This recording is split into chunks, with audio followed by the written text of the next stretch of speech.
दुनिया के तमाम समंदरों में बिछाई जाने वाली 1400 केजी जितने वजनी केबल्स की टोटल लंबाई 14 लाख किलोमीटर से भी ज्यादा है। इतनी ज्यादा कि अगर इन केबल्स को हमारे सोलर सिस्टम के तमाम प्लैनेट्स और उनके मून्स के आसपास लपेटा जाए तो फिर भी इतनी केबल बच जाएगी कि वो अर्थ का दोबारा से एक गोल चक्कर लगा सके। अब जाहिर है इतनी लंबी केबल्स, वो भी समंदर में 8000 मीटर की गहराई में बिछाना कोई हल्का काम तो नहीं है। सिर्फ 1 किलोमीटर सबमरीन केबल को बिछाने में ज्यादा से ज्यादा 25 लाख US का खर्चा आता है। तो अब आप खुद अंदाजा लगा लें कि 14 लाख किलोमीटर केबल बिछाने में कितना खर्चा आया होगा। लेकिन इससे भी बड़ा सवाल ये है कि समंदर के बॉटम पर इंटरनेट केबल को अगर शार्क काट ले तो उसको ठीक कैसे किया जाता है, और ये पता कैसे चलता है कि हजारों मील के समंदर में केबल कहां से टूटी है। इस अंडर सी हाईवे में हर वक्त करोड़ों गीगाबाइट्स का डेटा ट्रैवल कर रहा है। इसका मतलब है कि ये हाईवे भी काफी चौड़ा होगा, यानी ये केबल्स एक आम घरेलू फाइबर ऑप्टिक केबल से ज्यादा मोटी होगी। पर ऐसा नहीं है। देखने में ये येलो और ब्लैक केबल एक हौज पाइप जितनी मोटी है, लेकिन असल में इसके बीच से गुजरने वाली फाइबर ऑप्टिक केबल बाल जितनी पतली है। तो अब सवाल उठता है कि इतनी पतली तार के बीच से इतना ज्यादा डेटा कैसे भेजा जाता है। इस बाल जितनी वायर को फाइबर ऑप्टिक का कोर कहा जाता है, जो कि ग्लास या फिर प्लास्टिक से बना होता है। इसके बीच से लाइट गुजरती है जो डेटा को छोटे छोटे पैकेट्स में लेकर ट्रैवल करती है। सबसे पहले कंप्यूटर में मौजूद डेटा को इलेक्ट्रिकल सिग्नल से लाइट सिग्नल में एक ट्रांसमीटर की मदद से कन्वर्ट किया जाता है। ट्रांसमीटर ये काम लेजर लाइट के जरिए करता है। ये लाइट सिग्नल पल्स की सूरत में ट्रांसमिट या भेजा जाता है, जिसके सिर्फ 2 ही पार्ट्स होते हैं, वंस और जीरोस।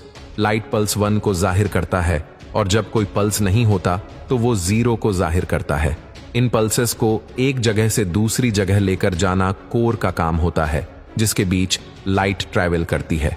इस कोर के बाहर एक लेयर होती है जिसको क्लैडिंग कहते हैं, और ये लेयर लाइट को कोर से बाहर निकलने से रोकती है।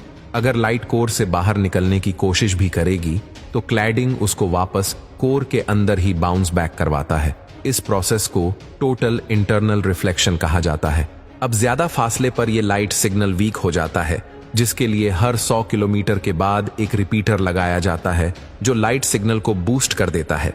इसी पार्ट को पूरा करने के लिए कोर और क्लैडिंग के ऊपर कॉपर की एक लेयर चढ़ाई जाती है, जिसमें 10,000 वोल्ट का डीसी करंट भेजा जाता है। क्योंकि ओशन के बीच कोई पावर सोर्स तो होता नहीं, इसीलिए इन एम्पलीफायर को पावर देने के लिए कॉपर लेयर से गुजरने वाला करंट काम में लाया जाता है।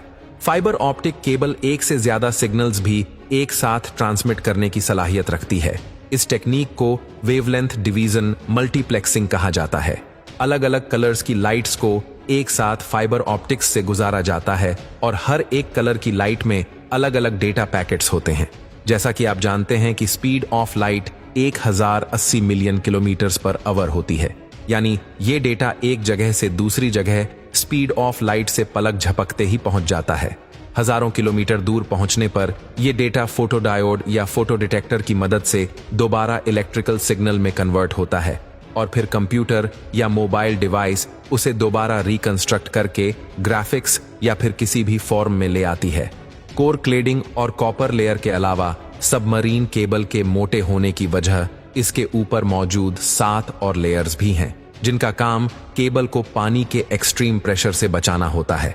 लेकिन इसके बावजूद भी ये केबल अर्थक्वेक्स, शार्क अटैक्स और समंदर के अंदर ही वोल्केनिक इरप्शन से डैमेज हो जाती है। लेकिन सबमरीन केबल के डैमेज होने की सबसे बड़ी वजह फिशिंग होती है। समंदर के बॉटम में अगर सबमरीन केबल डैमेज हो जाए तो फिर इनको ठीक कैसे किया जाता है? ठीक करना तो बाद की बात है, लेकिन सबसे पहले हजारों किलोमीटर की वायर कहां से डैमेज हुई है, उस लोकेशन का पता कैसे लगाया जाता है।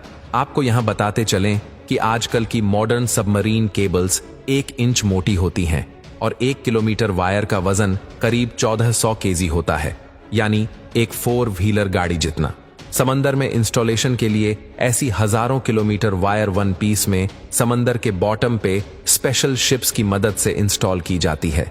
पूरी रिसर्च के बाद जब एक खास एरिया चुना जाता है तो वायर के बड़े बड़े रोल्स शिप में लाद कर उस लोकेशन पर लाए जाते हैं और एक स्पेशल रोबोटिक मशीन जो समंदर के फ्लोर पे चलने की सलाहियत रखती है, उसको इस्तेमाल करके 1 मीटर तक फ्लोर खोदा जाता है और साथ साथ उसमें केबल बिछाई जाती है। ये काफी स्लो चलने वाला काम होता है जिसे बड़ी सावधानी से करना बहुत जरूरी है। जब एक वेसल में रखी वायर खत्म हो जाए तो केबल से भरी दूसरी वेसल मंगाई जाती है और पहली वायर का कोना नई वायर के साथ कनेक्ट करके बिछाने का काम आगे बढ़ाया जाता है। इस पूरे काम में सबसे बड़ी रुकावट मौसम पैदा करता है। अटलांटिक ओशन में साल के 365 दिन तेज हवाओं का सिलसिला मौजूद होता है और ये हवाएं कब समुद्री तूफान में तब्दील हो जाएं, इसका कोई अंदाजा नहीं होता है और इनको कोई भी नहीं रोक सकता। इसी वजह से कई दिन तक इंस्टॉलेशन का काम वहीं स्टॉप कर दिया जाता है जब तक मौसम क्लियर ना हो। अब जब इंस्टॉलेशन का काम ही इतना मुश्किल है तो सोचिए रिपेयर का काम कितना मुश्किल होगा। सबमरीन केबल के दोनों एंड पॉइंट्स पर डेटा सेंटर्स होते हैं जो केबल की एक्टिविटी को 24/7 मॉनिटर करते हैं। जैसे ही दोनों का कनेक्शन टूट जाता है तो इसका एक ही मतलब है कि समंदर के बीच केबल टूट गई है। हजारों किलोमीटर की वायर एग्जैक्टली कहां से डैमेज हुई है ये पता लगाने के लिए एक खास डिवाइस यूज होती है जिसे ऑप्टिकल टाइम डोमेन रिफ्लेक्टोमीटर कहा जाता है।